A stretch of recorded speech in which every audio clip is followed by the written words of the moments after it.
Hello folks, in today's guide we are covering 10 secret tips and tricks to know 4 Wuchang Fallen Feathers. As always, I've tried to select a handful of the most obscure, secretive, and yet still very useful mechanics hidden throughout the game, and we're not wasting any time getting into them, so let's get started. Coming up at number 10, now we're all very much aware of the Madness mechanic, how it can summon an inner demon once full, and the higher the gauge, the more damage you deal and receive. But what a lot of players are likely not aware of would be the fact that the entire gauge can be cleansed by visiting and interacting with any of the Shu Statues located throughout the game. You can of course cleanse the gauge by dying when it's at max, and then either defeating or being defeated by your inner demon. However, if you would prefer to just remove the entire gauge without risking your red mercury, then seek out a Shu statue and offer it the necessary fragments of Divine Gift.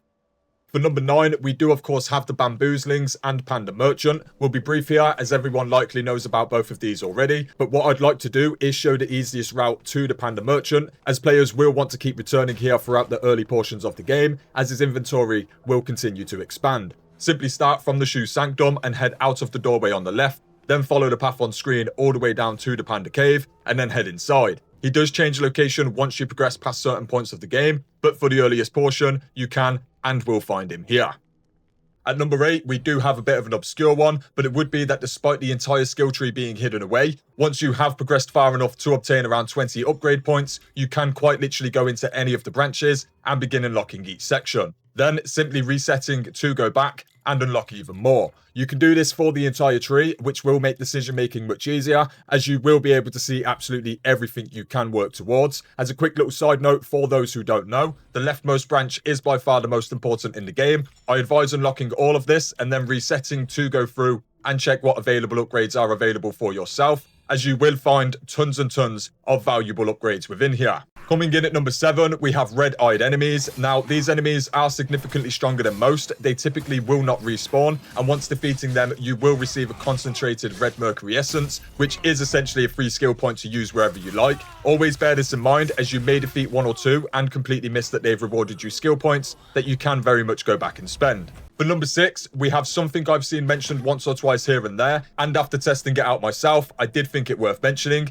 Now, I'm not sure if keyboard and mouse can do this, but for anyone using controller, A/X is your dedicated sprint button. However, holding down B/circle will have the same effect. So if you actually hold down A and repeatedly press B, you will sprint and dodge at pretty good speeds, making backtracking, speeding past enemies, etc. much more convenient. It can be a little bit fiddly with the stamina bar, but for the most part, you can just breeze right on through. At number 5, we have a quick one, which would be the hotkeys. For those who don't know, you do have hotkeys for both your 4 spells and 4 item slots. Simply hold down the respective button instead of pressing it, and it will bring up this little menu where the spells or items can be used with either left bumper and left trigger, or right bumper and right trigger respectively. It's subtle, but I do highly advise everyone getting to grips with the hotkeys, as they will make combat more manageable, and you won't need to check which items or spells you're actually cycling between. Coming in at number 4, we have the donation box. These are located within each hub location within the game, so Reverend Temple as an example, and they serve the important purpose of retrieving any dropped items you've missed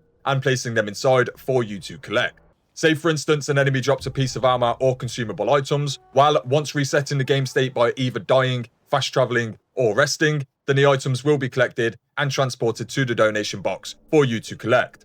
It's just a convenient mechanic to stop you from missing things. However, it does not collect items that are statically placed within environments and only counts for items dropped by enemies. And as a brief side note, enemies will not drop weapons. However, they will drop armor at what appears to be quite low rates. I'd recommend doing further research before mindlessly farming enemies with the hopes of gaining armor, but it is worth knowing. For number 3, we have the Chisel, which has likely been overlooked by most players so far. Using the Chisel will transport you back to whatever shrine you last rested at, whilst granting you a temporary buff. However, it will remove and erase all red mercury that you currently have. Meaning, one of the best uses for this item is when going up against the boss and you have no red mercury to lose. As a relevant side note, you should be aiming to get your red mercury as close to 0 as possible before entering boss fights within Wuchang, as locating and retrieving your red mercury mid-boss fight can and will be quite the challenge. As some options, use the fast travel to visit either of the 2 merchants and purchase upgrades and or convenient consumables, or use consumables from within your inventory to pump your red mercury high enough to retrieve a skill point, essentially getting yourself very close to 0 red mercury and making the boss fight much less of a headache.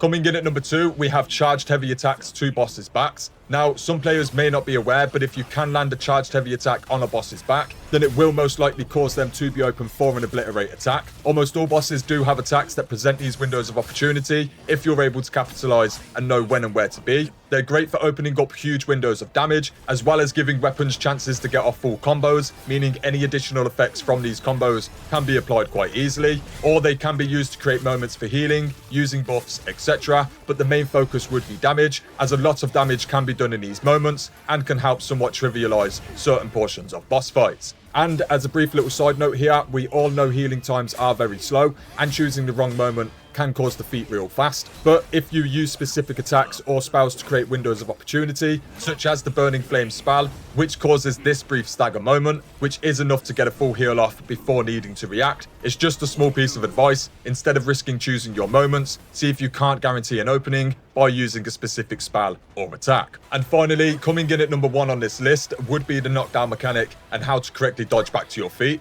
Now, I made a video on this recently and attempted to keep things short and sweet, but it would appear I ruffled a few feathers, so let me just start this by saying I think this mechanic could use some work, and I'm in no way saying it's perfect and shouldn't be changed, but outside of a handful of bosses and maybe enemies, it isn't as bad as it's being made out to be if you react to it the way it was designed.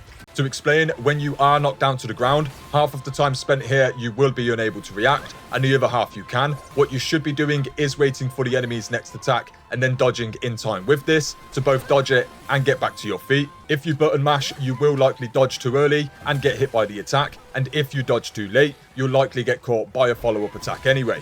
Most attacks will not hit you on the ground, with the exception of a few specific bosses and possibly enemies, meaning this advice will be useful in most cases, but not all. The animation itself is indeed slower than I'd like it to be, and it does have a few other issues here and there. The good news is the devs are working on this, so it will be seeing some changes, but we don't know exactly what. I originally said I really like this mechanic, and I still very much do. I can like something and agree that it needs work. The devs were simply trying to add more weight to the moments you are knocked down by enemies, and despite not exactly hitting the mark on this attempt, it's still a solid idea.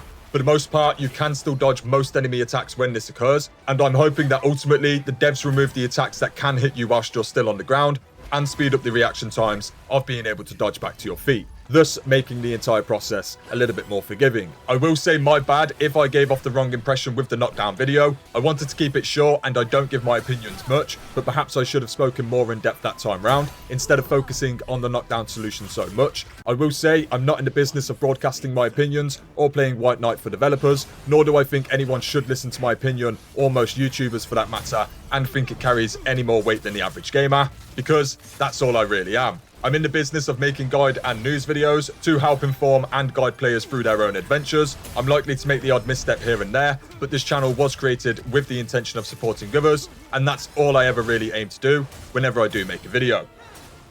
Anyway, that would be it for this one, folks. I'll be back over the coming days with more Wuchang, and I do have a range of guides and news videos on the channel already, so do feel free to stop on by and check things out. Otherwise, thanks for watching, folks, and until next time, peace.